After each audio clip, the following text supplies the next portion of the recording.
Assalamualaikum warahmatullahi wabarakatuh. Di sini saya ingin menampilkan video hasil wawancara mengenai sejarah masuknya Islam ke desa Cikahuripan. Yang pertama-tama saya akan mengenalkan nama saya. Nama saya Ervan Amudika dari kelas X TPM 2. Assalamualaikum warahmatullahi wabarakatuh. Waalaikumsalam warahmatullahi wabarakatuh. Salam silaturahim. Salam silaturahim kembali. Saya sampaikan kepada Ustadz, semoga kita dalam lindungan Allah Subhanahu wa Ta'ala. Amin ya rabbal alamin. Dalam kesempatan yang berbahagia ini, saya Ervan dari kelas X TPM 2 ingin mengetahui sejarah serta perkembangan masuknya Islam ke desa ini.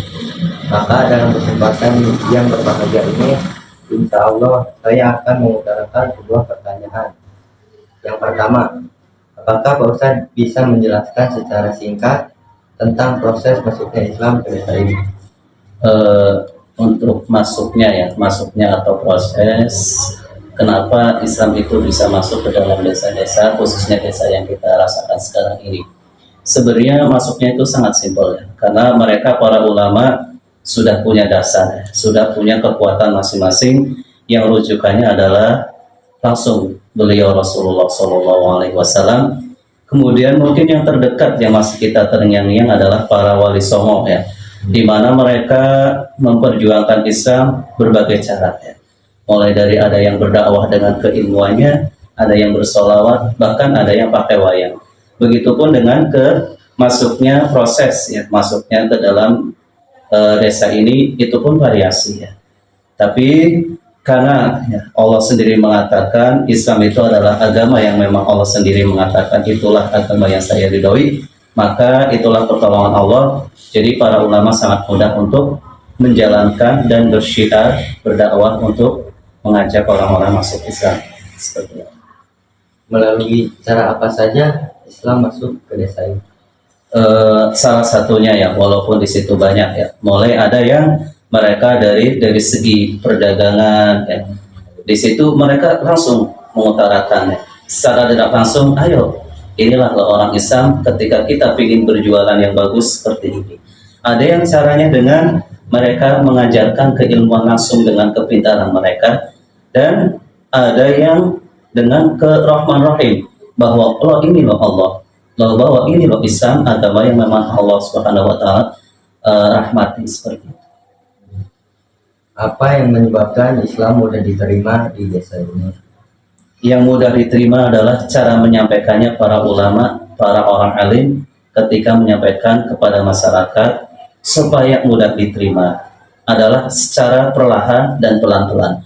Bukan kita langsung kamu harus menuntut harus masuk Islam. Islam itu agama yang bagus loh. Kamu nanti kalau nggak masuk Islam, nggak sholat, nanti kamu masuk neraka. Bukan seperti itu.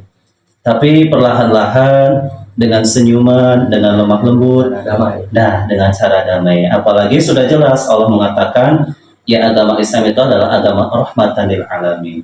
Agama yang memang penuh kasih sayang buat siapapun yang ada di dunia ini berhak untuk mengetahui Islam seperti itu.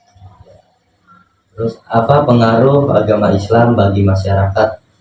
Pengaruhnya mulai dari dampak positif sudah pasti. Menjadikan orang-orang hidupnya tertata rapi, hidupnya terkonsep bahwa ini loh saya hidup, yang nantinya ya walhasil adalah ujung-ujungnya mereka itu pasti akan meninggalkan dunia ini.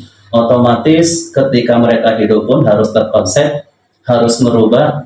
Loh ini loh kalau kita ingin berpengaruh bahwa hidup ini Islam, hidup sesuai Islam itu ya konteksnya bagus, dan insya Allah segala kemajuan kalau diiringi Islam majunya itu bagus, akan istiqomah seperti itu. Tradisi apa yang sampai sekarang masih ada? Dari segi Islam ya, tradisinya sangat banyak. Sebenarnya kalau kita ngomongin adat ya itu atau disebut dengan tradisi, ada tradisi dalam Islam itu banyak. Mulai tradisi mungkin di zaman sekarang ketika masuk bulan Maulid, banyak ya umat Islam mungkin ini turun-temurun ya. Ada yang mereka pawai obor. Pawai obor itu mungkin pada zaman Rasulullah itu nggak ada. Tapi ini konsepnya adalah para pengajar, para ulama yang kesini loh ini loh cara mensyiarkan Islam ketika di bulan Maulid, ketika di bulan Muharram. Ayo kita bawa obor bahwa ini tanggal 1 Muharram bulannya orang Islam. Seperti itu. Mungkin cukup sekian. Terima kasih untuk Ustadz Fajar Sama-sama. yang telah meluangkan waktunya untuk diwawancarai. Kurang lebihnya mohon maaf bila pertanyaan saya ada yang kurang jelas dan perkataan saya yang salah. Mohon dimaafkan. Insya Allah sama-sama. Semoga menuntut ilmunya sukses. Ya. Amin. Wassalamualaikum warahmatullahi wabarakatuh. Waalaikumsalam warahmatullahi wabarakatuh.